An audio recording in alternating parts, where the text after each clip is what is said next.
2nd, 2014. During clashes in the center of Odessa and the fire in the trade union's house, 48 people were killed. Another 200 are injured. On the whole, there were about 400 victims on that day. The investigation of this tragedy lasts 5 years already. We went to Odessa to find out at what stage it is now.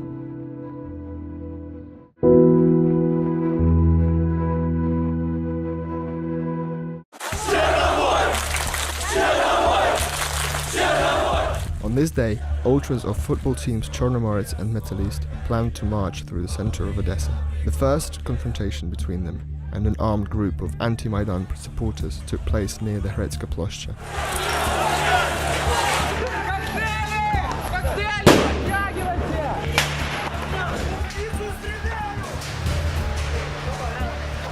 The first to be seriously wounded that day was the representative of the self-defense organization Hromadske. A grenade was thrown behind his shield, which exploded by his neck. He remembers those events.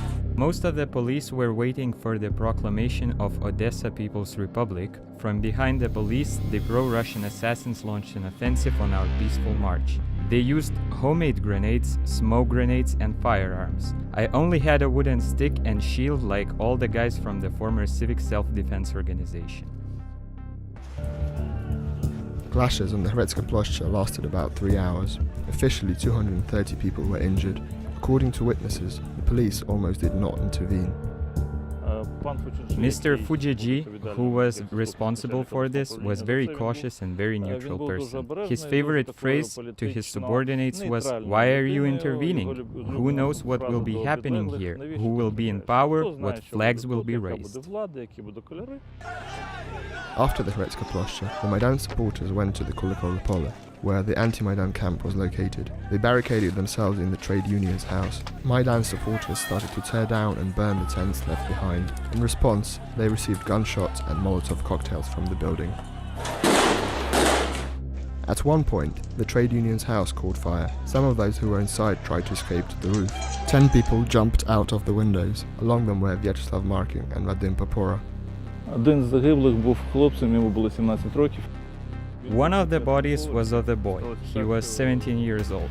He was on the 4th floor and everything was burning and the smoke was going up whilst they tried to reach outside via the corridor on the 4th floor.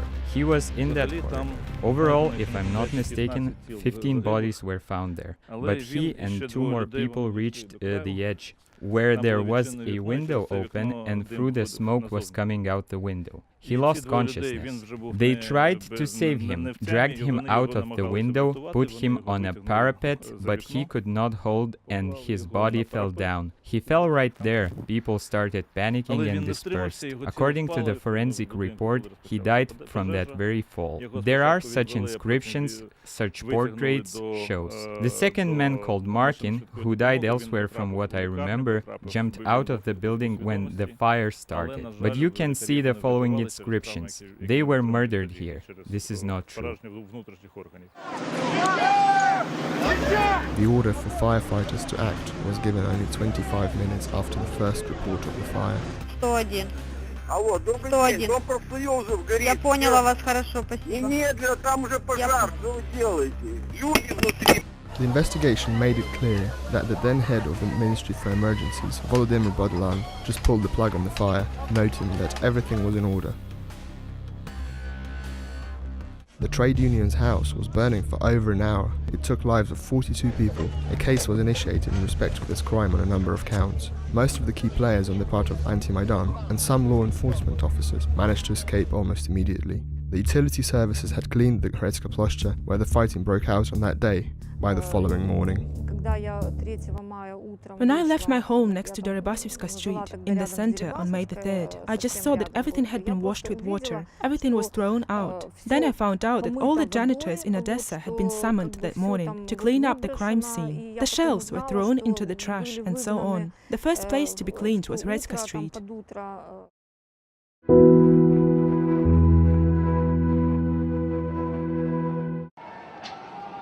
According to the investigation, anti-Maidan activists were offered about $30,000 to leave the Kulikova Pole voluntarily.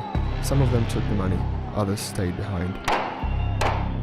Everyone did his own business and was hoping for dividends. So when one of the representatives of these pro-Kremlin forces offered money, they took advantage of that and moved to the memorial to historic defense of Odessa known as 411th Battery. People were brought in from Russia, through Crimea, through Transnistria. Money came in on a daily basis. Some people said cash arrived in parcel boxes almost every day. Some was transferred through bank cards. So serious amounts of money were involved. Ruslan Sushko, the investigator who conducted the May 2nd case up until 2016, said that the fire at the trade union's house was planned. He also said that the cause of at least some deaths was not poisoning from carbon monoxide. Some traces of chloroform were also found. What is it? Where is he from? Chloroform is not a dangerous substance per se, but chloroform itself may be derived from combustion of another matter. I spoke to an expert, gave him all the conclusions, and he said that it can't be ruled out that these 13 people could have died from poisonous combat substances. He specifically named the terrible phosgene, the same gas that was used in Syria. This conclusion was given to the investigator by the Doctor of Medical Sciences of the Department of Military Medicine at Odessa Medical University, which was appended to the case later. According to Sushko, the prosecutor's office, however, refused to consider this version of phosgene poisoning. We could not see the documentary evidence of this version either.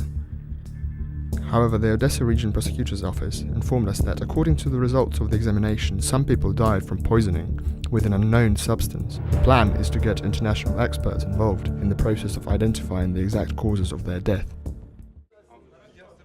There are several counts in the case. In the events on the Hromadske Ploshcha, 19 anti-Maidan supporters were named suspects. In 2017, the court acquitted them due to the lack of evidence. 17 were released. 2 new suspicions were announced. An appeal is ongoing, but some of them left Ukraine for Russia. The case of 2 organizers of anti-Maidan, Sergei Dolzhenkov, known as Captain Kakao, and Russian Yevgeny Nefedov, is being heard in the Mykolaiv court. Malinivsky court of Odessa is hearing the case of the Euromaidan activist Serhiy Hodyak. He is accused of the murder of Yevhen Losinsky, an anti-Maidan activist, and wounding of Oleg Konstantinov, editor-in-chief of the internet publication Dumska, as well as a police officer. The man himself refuses to plead guilty. This case is a non-case. There is nothing there, neither physical evidence nor witnesses, just some letters written on paper. Former head of the Ministry for Emergencies, Volodymyr Bodlan, is charged with official negligence. Now, according to the investigation, he is hiding in the occupied Crimea. His deputy, Ruslan Veliky, was arrested in the summer of 2017. Cases concerning negligence of law enforcement officers are being investigated by the prosecutor's office. The suspects, including Dmitro Fuchegi, former head of the Odessa Public Security Police, Russian citizenship, are wanted. Court hearings concerning his deputy Petro Lutuk are ongoing. The hearings on law enforcement officers who on May 4, 2014 unjustly released the anti-Maidan activists detained for offences also continue. In the case on May 2nd, there are 4 sentences so far. 1 got provisional 5 years with a probationary term of 3 years. 2 people got real terms of 6.5 and 7 years. 1 case was closed due to death of the suspect. 14 people are wanted.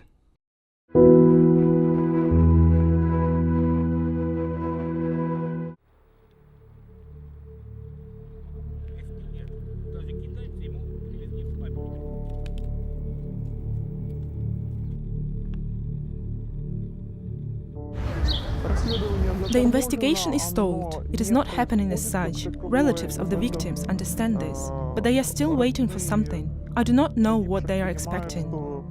The relatives of the dead anti-Maidan supporters accuse pro-Ukrainian activists, and vice versa.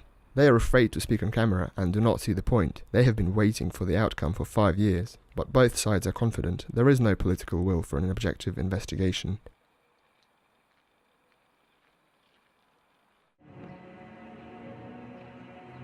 However, ex-head of the Odessa police, Dmitro Holovin, assures us that the cases are not dead and buried. He says new convictions will be announced. Despite everyone expecting acquittals, that's nonsense. In literally a month and a half you will see how the events in this case will unfold. There will be court decisions with convictions. I'm full of hope. Despite the efforts of activists, no memorial has been established by the trade union's house. 5 years after the tragedy, a barbecue was installed in the building. Part of the land is leased.